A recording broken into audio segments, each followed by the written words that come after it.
Hello. Hello. जी जी sir. Sir. Okay. So Champakam Dorairajan case किससे रिलेटेड है? Medical caste medical based reservation. Caste based reservations. और Jacob Mathew case किससे रिलेटेड है? Medical negligence.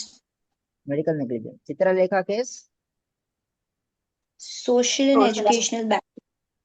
Backwardness. Indira Sawhney case 1964 bundle case.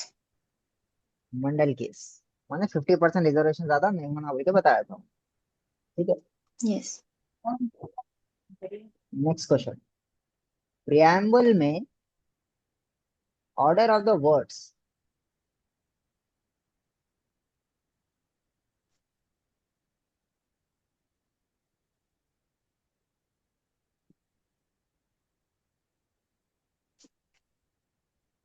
in our preamble, what is the order of the words?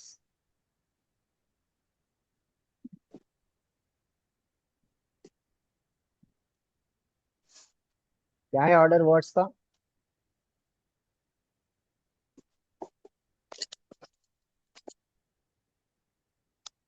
Sovereign socialist secular democratic Republic.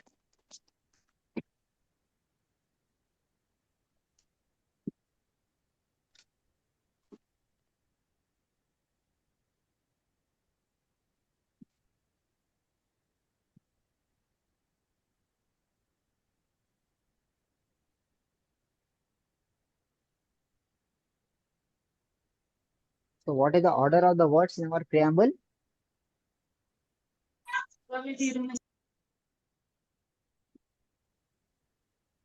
सॉलिडेंट socialist sovereign. Sovereign. Second word क्या है? Sovereign. Socialist second word is socialist socialist. Third word secular secular. Fourth democratic Republic.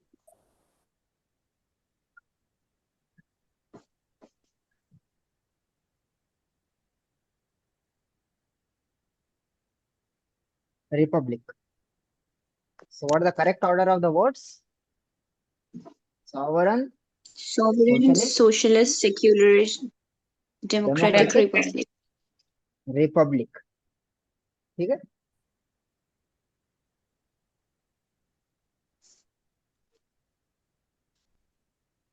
Okay. इतना चाहिए और ज्यादा कुछ भी नहीं है। Answer is first option. Next question.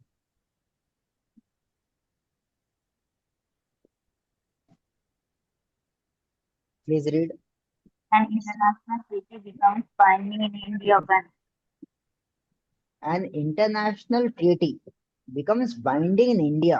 मतलब कोई भी जैसा यूएनओ है, डब्ल्यूटीओ है, जो इंटरनेशनल ऑर्गेनाइजेशंस है, उन लोगों का कानून इंडिया पे कब बाइंडिंग हो जाता, लाजिम कब होता?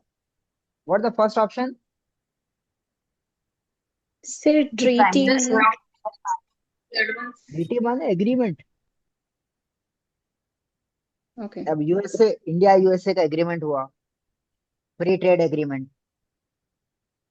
ट्रेड एग्रीमेंट, ट्रीटी माने एग्रीमेंट। कुछ भी, एक मुआहिदा, कॉन्ट्रैक्ट बोलो, ट्रीटी बोलो, एग्रीमेंट बोलो। सो बाहर ओके। जाके कोई भी जब आप बोल के आते कि ठीक है हम ये करेंगे, मतलब जब वो बाइंडिंग कब बनता है इंडिया को, कौन उसको कंप्लीटली वो करना? अब आखिरी अथॉरिटी कौन है अप्रूव करने की इंडिया में? तो कौन है? parliament parliament of India. Parliament of India. जो भी बाहर आप जो भी कितने वादे करके आओ, प्राइम मिनिस्टर जाए गए साइना करके आओ, लेकिन फाइनल अथॉरिटी किसके पास है इसको अप्रूव करने की? Parliament. Parliament of India. ठीक है. So the international treaty becomes binding in India when, what is the condition? Parliament of India makes special legislation for giving effect to treaty. So ठीक है, clear है point. Yes, sir. एक minute.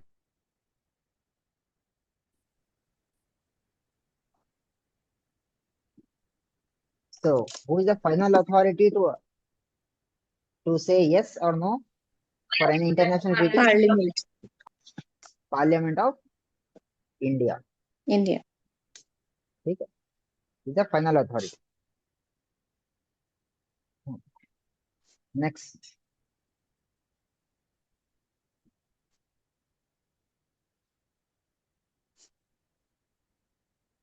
Please read the question. Who was the chairman of the first Law Commission of Independent India? So is the chairman of, what did he ask? First Law Commission of Independent India. First Law Commission of Independent India. So who is the first Law Commission of Independent India? MC Settlebutt. MC Settled, and also is the first Attorney General of India. Okay. So MC Settled बहुत ज्यादा important है. He is the first Law Commission of Independent India, and MC Settled is also the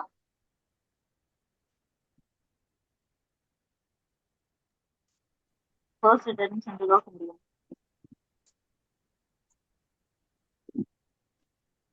First Attorney General of India. Attorney General of India. So you need to remember some Law Commission के बारे में. You need to know something. So Law Commission formed every 5 years. Sorry, every 3 years. ठीक है. It is extra constitutional body. What is the nature of this body?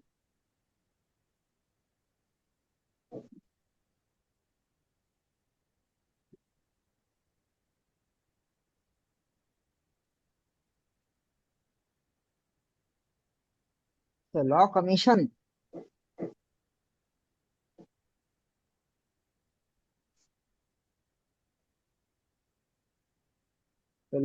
कितने साल के लिए बनाते एक बार? 3 years. 3 years. और इसका नेचर क्या है? कॉन्स्टिट्यूशनल है, स्टैट्यूटरी और एक्स्ट्रा कॉन्स्टिट्यूशनल है. Extra constitutional body. Extra constitutional body. Extra constitutional body का मतलब क्या है? Formed by the resolution of the cabinet head by the PM.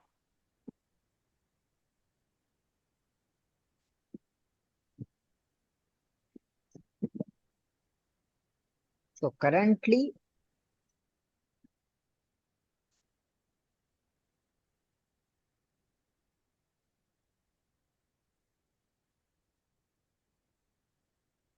अब कौन सा चल रहा? 23rd लॉ कमीशन चल रहा. करेंटली कौन सा लॉ कमीशन चल रहा? 23rd Law 23rd. Commission. 23rd law commission. ठीक है, पूछ सकता हूँ मैं आपको directly.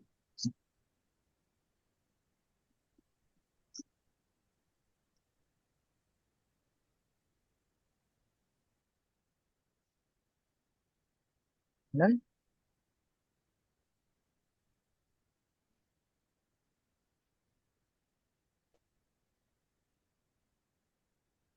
Okay. And welcome honourable mister justice Dinesh. ठीक है. So what is the law commission? What is the nature of law commission? Extra constitutional body. Extra constitutional body. और कितने साल को बनाते? 3 every years. 3 years. 3 years. ठीक है, okay, done. Okay, so next question. Who was B R Ambedkar? Ambedkar का क्या खासियत है? Drafting committee, chairman of drafting committee. He is the chairman of drafting. Drafting committee.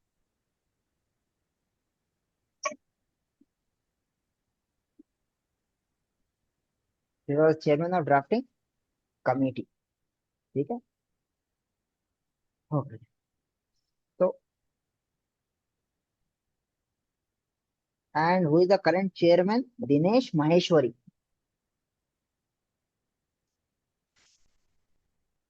Current chairman का नाम क्या है? चेयरपर्सन बोल, Dinesh Maheshwari.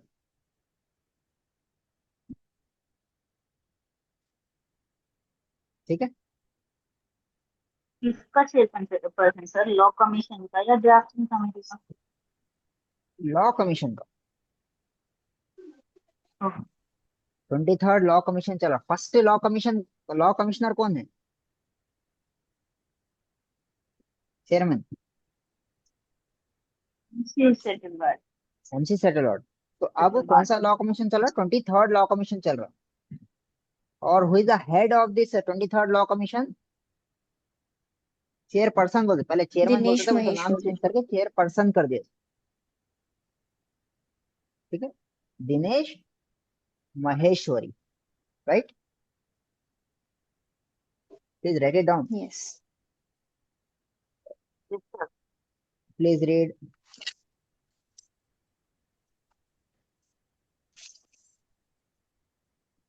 Necessitas facit lictium quod alias non est licitam Latin means. Latin का मतलब क्या है? तो आप अंदाजा लगाए. पहला वर्ड क्या है? नेसेसिटी.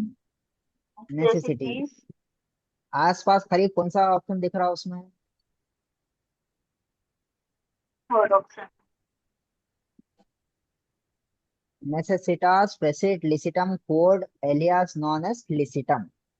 तो डायरेक्टली क्या नाम है इसका? Necessity Necessity makes makes that the lawful law which otherwise जरूरत ऐसी चीज है, is unlawful.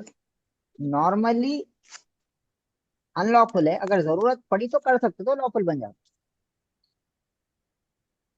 समझ आ रहा? ठीक है, Okay. Necessity makes that lawful which otherwise is unlawful.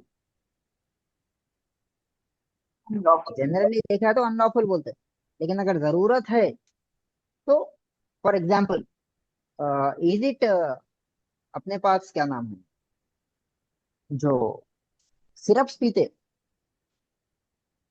Generally alcohol is unlawful. क्या अल्कोहल पी सकते हैं अपन? Is it allowed? No, No, sir. no. Wine alcohol is not allowed. लेकिन जो सिरप्स है, अगर आप सिरप्स में देखें तो एक small percentage is of alcohol only. Generally क्या है, लॉफुल है अनलॉफुल है? Unlawful. अनलॉफुल. लेकिन अगर वही दवा के जैसा पी रहे तो Lawful. लॉफुल.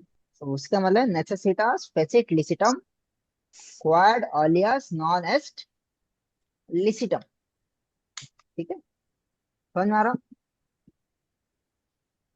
यस और नो? Yes, sir. सिंपल अल्फाज में यही बोलते.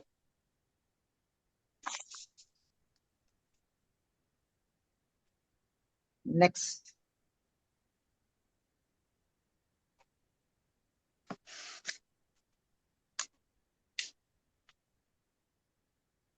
Please read. Actio personalis. From persona means पढ़िए।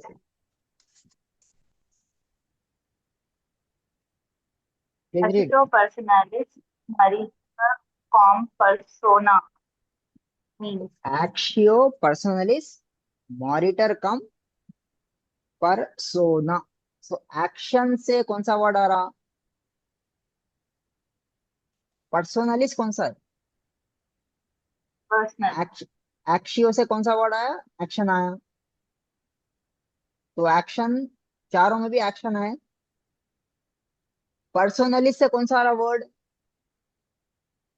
personal personal. पर्सनल पब्लिक तो नहीं है, पर्सनलिस बोले तो पब्लिक ना होता। ठीक है। मॉनिटर, याद रखो कभी भी जब word, whenever the word comes monitor, MOR जब भी आता ना, then it means death। इसका कीवर्ड है डेथ। समझ में आ रहा? तो क्या है? एक्शियो पर्सनलिस मॉनिटर कम परसोना।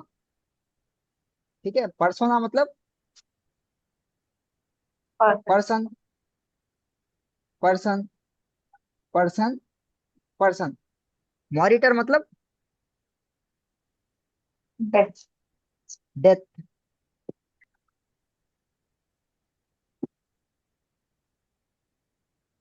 सो डेथ के पीछे कुछ नॉन वो कुछ लिखे हुआ है क्या? सो what is the most common option? no एक्शियो माने एक्शन आ गया, पर्सनलिस्ट माने पर्सोना आ गया, मॉनिटर माने डेथ आ गया, पर्सोना माने पर्सन आ गया। कम जब भी वर्ड आया ना विद द आता। कम का मतलब क्या है? system with the. ठीक है। So what is the best option we have? अब जो याद है वो याद है, अगर जिसको याद नहीं है, I am just telling you the trick. So what is the option? Option second. Option two, the personal right A personal right of actions dies with the person. Lies with the person. अगर उसके हाथ में जो है, एक बार क्या होने, एक बार मर गया ना फिर उठ सकता होने? नो। सो कभी भी कोई no राइट दिए आपको, लीगल राइट दिए No, sir. आपको, प्रॉपर्टी आपके नाम पे थी, अब प्रॉपर्टी जिसके नाम पे थी उसकी डेथ हो गई, अब क्या वो राइट उन्हें एक्सरसाइज कर सकता? वंस डेथ हो गई तो डेथ हो गए, बाद में उसके पर्सनल No, राइट भी sir. उसके साथ ही खत्म हो गए। समझ में आ रहा? सो एक्शियो पर्सनलिस मॉरिटर कम परसोना। ठीक है। What is the option? A personal right of action dies with the person। समझ में आ रहा? यस और no? Yes, sir.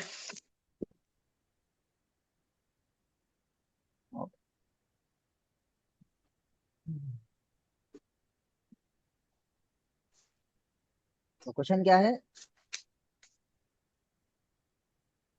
Which of the so the following is not following is not fundamental rights? Is not a right to fundamental right। strike Is not a fundamental right। Previous, what are the options? Right to strike, right to education, right to livelihood, right to health। So right to health, right to livelihood, ये article 21 में आता। These are included in article number 21। Right to education article number 21 capital A है। Right to strike, ये कौन सा right है? कौन सा कानून पढ़े थे? yes yes industrial dispute act पढ़े थे, जहां स्ट्राइक के बारे में डिस्कस करे थे अपन। इंडस्ट्रियल डिस्प्यूट एक्ट 1947 बोल के, याद है? बोल के pen down strike. Yes, sir. Yeah, fundamental right नहीं, ये this is a legal right. Right to strike is a legal right, but right to education, right to livelihood and right to health is all fundamental rights. समझ में आ रहा? तो right to strike कौन सा right है? Legal right. Legal right. But right to education, right to livelihood and right to health is Fundamental fundamental rights. Fundamental rights. ये याद रखो. Next question.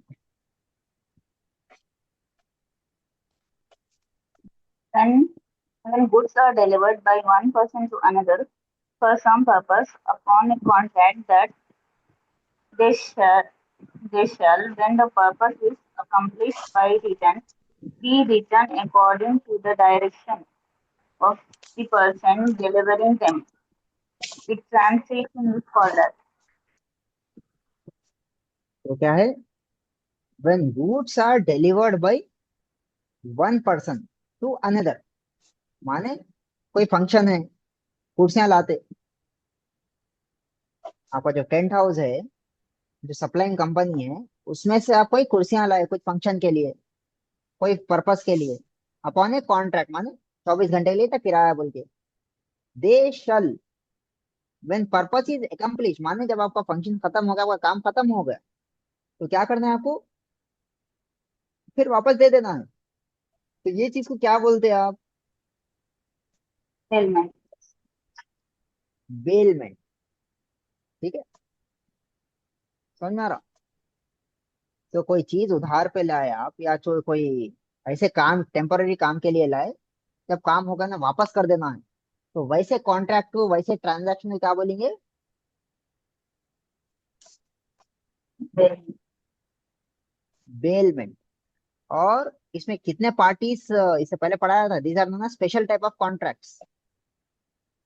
सो बेलमेंट में कितने daily parties? bearer.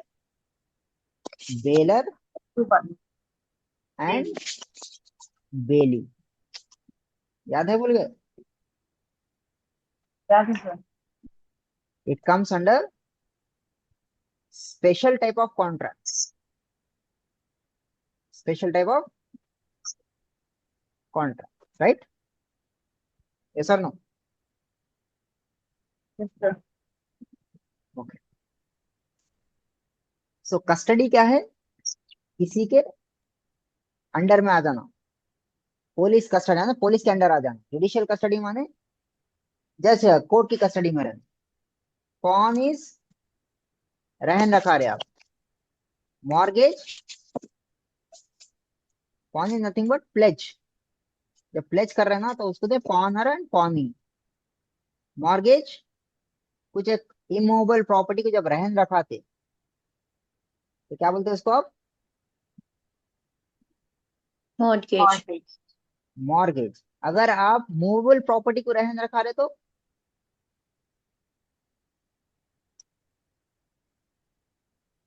Pledge. Pledge. समझ में आ रहा? अगर आप इमूवेबल प्रॉपर्टी को रहन रखा रहे, it is called as mortgage. अगर मूवेबल प्रॉपर्टी को रहन रखा रहे, तो it is called as pledge. Pledge. Or bond. Custody means किसी के अंडर रहना. ठीक है, क्लियर है point? Yes, sir. Yes, sir.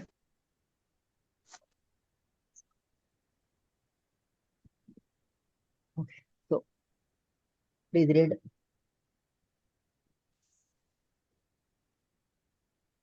An insane Insane person person. enters into a contract with another during the period of sanity. The contract so entered is dash. तो contract entered is so dash. तो सबसे पहले तो आपको याद रहना, contract conditions. Contract करने के conditions. Parties should be competent. काबिल रहना. Party should be competent to contract. So competency तीन तरीके की रहती. First is major. Second is sane mind, sound mind. Sane और sound mind. 3, not barred by law. So what are the three types of competencies? Nature, sane sound mind, not bad mind by law. इधर जब आप बोल रहे सेन और insane का मतलब ये है, सेन का मतलब है able to understand the consequences of the contract.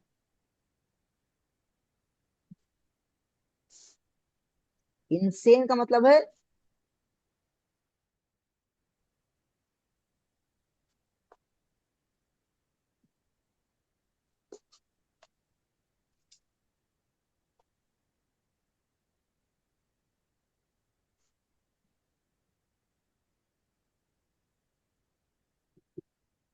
Sen का मतलब क्या है? Able to understand the consequences of contract. Sen का मतलब है able to understand the consequences of contract. और इनसेन का मतलब है Unable to understand. unable to understand.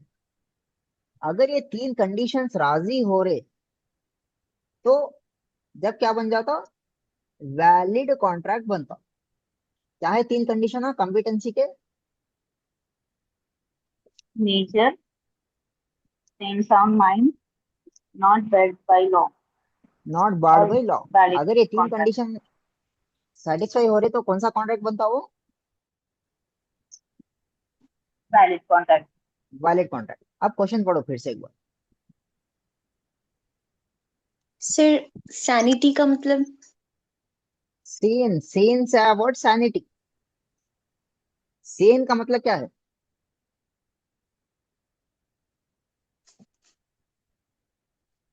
अभी अभी बोला आपको, चैट्स में देखिए।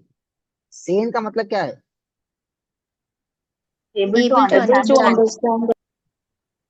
आप जब कोई काम कर रहे, कॉन्ट्रैक्ट साइन कर रहे, तो आप समझ सकते हो कॉन्ट्रैक्ट के बाद क्या होने वाला है। उसको बोलते हैं सेन। वो कंडीशन को बोलते हैं सैनिटी। ओके। ठीक है, क्लियर है? Yes sir. सो अब ये क्वेश्चन क्या है? क्वेश्चन समझने का टेक्निकल क्वेश्चन है। Please read. An insane person enters into a contract with another during the period of sanity. The contract so entered is dash. एक एक एक कैसा पर्सन है? इनसेन पर्सन है। माने ऐसे कंडीशन में रहता, उन्हें कॉन्ट्रैक्ट के कॉन्सिक्वेंसेस नहीं समझ सकता। लेकिन Yes. 24 घंटे में से अगर उसके पास 24 घंटे है तो उसमें एक 23 घंटे 23 आवर्स उन्हें इनसेन रहता, और 1 घंटा क्या है? सेन रहता। Period of sanity Hmm. बोलते। 23 घंटे अगर उन्हें दौरे में है, उसमें 1 घंटा क्या है? उन्हें चीजों को समझ सकता। तो वैसे होश में है। कंडीशन में साइन करा Hmm. कॉन्ट्रैक्ट। तो वैसा कॉन्ट्रैक्ट क्या रहता? Valid contract. Valid contract. उन्हें उन्हें 24 घंटे में से कितना भी इंसेन रहने दो, लेकिन अगर ऐसे होशो हवास में है उन्हें, अगर उन्हें साइन कर दिया, Contract sign करने के टाइम पे। Hmm. कॉन्ट्रैक्ट साइन करने के टाइम पे अगर उन्हें समझ सक रहा क्या क्या चीजें हो रहे उसके साथ, तो वो क्या हो जाता उन्हें? वैसे कॉन्ट्रैक्ट क्या बोलेंगे आप? Valid contract. Valid contract. ठीक है, उन्हें कितना भी इंसेंस रहने दो, लेकिन कॉन्ट्रैक्ट साइन करने के टाइम पे अगर उन्हें होशो हवास में है, समझ सक रहा उन्हें क्या करने जा रहा, तो वैसा कॉन्ट्रैक्ट वो अगर वैसे टाइम पे साइन करे तो क्या बन जाता वो? Valid Valid contract. contract. Valid contract. समझ में आ रहा? क्लियर है point? Yes sir. Yes sir.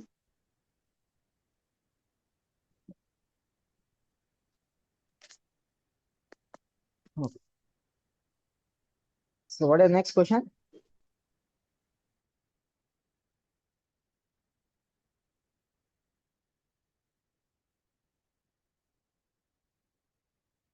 A please read next curative question. petition can be filed in dash. Curative मतलब क्या है? क्यूर, क्यूर का मतलब क्या है? सही करना कोई चीज को। ठीक है।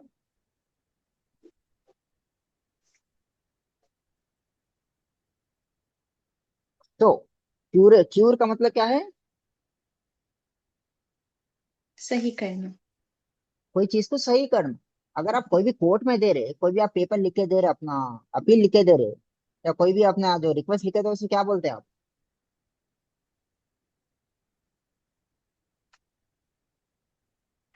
Curative petition. Curative petition. ये किस लिए इस्तेमाल होता? Is given under which court?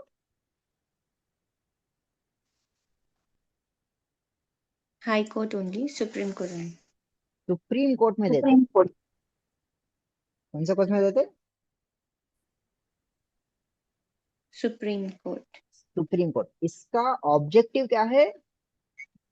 To prevent gross miscarriage of justice. माने बहुत बड़ा नुकसान होने का अगर होने वाला है, तो कौन सा पिटिशन डालना आप?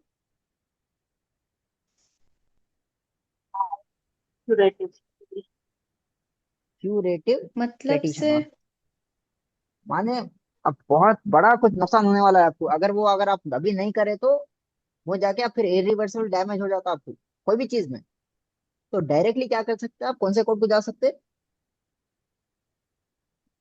Supreme supreme Court. Court. Supreme court को जा सकते हैं। ठीक है। लाइफ एंड डेथ का सवाल है, उसके बाद आप उसको रिवर्स नहीं कर सकते। तो वैसे केसेस में कौन सा पिटिशन डालना आप? Curative petition. Curative petition. और ये कौन से एक केस लॉ अगर याद आया, तो कौन से केस लॉ से आया क्यूरेटिव पिटिशन? रूपा अशोक हुरा वर्सेस अशोक हुरा 2002। सो क्वेश्चन आ सकता है आपको, रूपा अशोक हुरा वर्सेस अशोक हुरा कौन से सब्जेक्ट से रिलेटेड है? So it is related to we subject. Curative petition. Curative. Curative petition. अरे कोई चीज को सही करना, क्यूर करना। ठीक है। क्लियर है पॉइंट? तो होने के बाद में सही करते सर, या कुछ पहले के पहले हम प्रिकॉशन ले रहे हैं कोई चीज? क्यूर, क्यूर कब आता? गलत होने के बाद। गलत होने के बाद। गलत होने अगर के बाद गलत सही होने होते से हैं। पहले, अगर पहले करे तो प्रिवेंटिव पिटिशन बोलते हैं, हेबियस कॉर्पस रेट्स है पूरे। अब ये गलत हो गया, उसको रिवर्स करना है, तो कौन सा पिटिशन डालेंगे आप? Curative petition. Curative petition. माने कानून के इंटरप्रिटेशन बहुत ज्यादा गलत हो गया। ठीक है। समझ में आ गया? कौन सा केस है? रूपा अशोक हुरा versus Ashok Hurra case 2002। 2002। Next.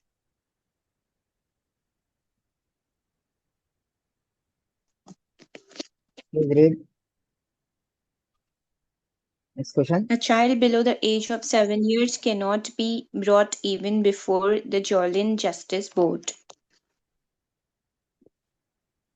Juvenile justice board. Juvenile का मतलब है जो भी 18 साल से कम है, क्या बोलेंगे उसको? जुवेनाइल बोलेंगे। Juvenile. लेकिन लेकिन जो 7 साल का बच्चा है, अगर 7 साल के होने उसे कुछ हो गया, गलत चीज हो गया, तो उसको भी आप कोर्ट में नहीं लेके जा सकते। क्यों नहीं लेके आ सकते? Not even before the juvenile justice board. क्यों नहीं?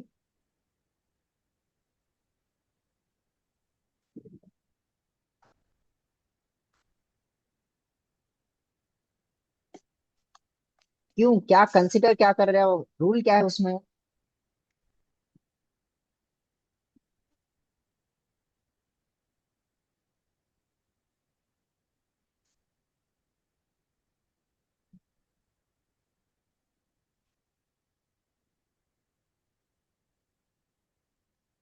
द चाइल्ड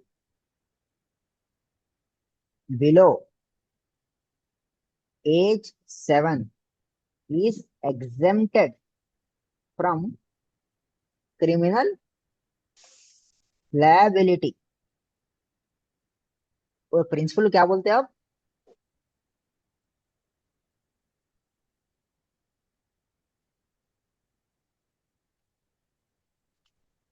जुवेनाइल मतलब under age of 18 sir. Juvenile का मतलब है अंडर एज ऑफ 18, लेकिन 18 तक नहीं जा रहे आप। जस्ट 7 साल से कम है बच्चा, बच्चे ओके। की उम्र। तो उसको आप ये समझते कि भाई 7 साल के नीचे की उम्र के बच्चे, उन लोगों के पास सोचने समझने की सलाहियत ही नहीं रहती, वो कैपेसिटी नहीं रहती। ठीक है। ओके। सो वो सिस्टम को क्या बोलेंगे, अगर आप लैटिन में पूछे तो क्या बोलते हैं उसको? This is the text.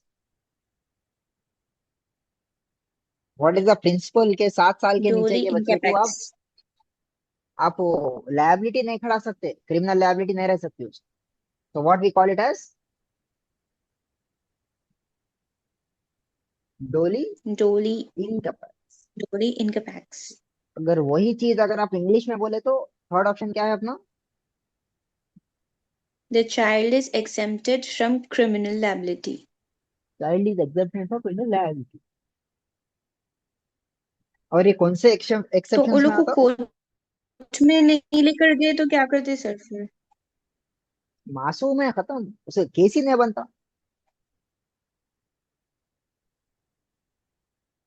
Case ही नहीं ओके। है, 7 साल के नीचे के बच्चे को केस ही नहीं बनता कुछ भी, कोर्ट भी नहीं लेके जा सकते। ठीक है। Next question.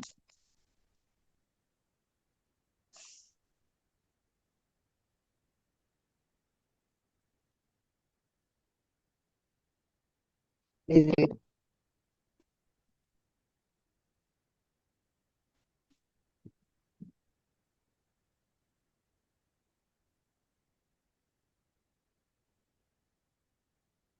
Please read the X, question. on receiving grave and sudden provocation from Z, intentionally causes the death of Y. Who is Z? Who is Z's brother? X has committed the offense of dash. तो Homicide not amounting to murder, I think. so X on receiving grave and sudden provocation from Z। Yes. देखिए, criminal law में there are 3 aspects. One is अपना क्या बोलते हैं, session खत्म होता फिर री लॉग इन कर लो। ठीक है। Okay. Intention and knowledge. अगर आपको सजा मिलना है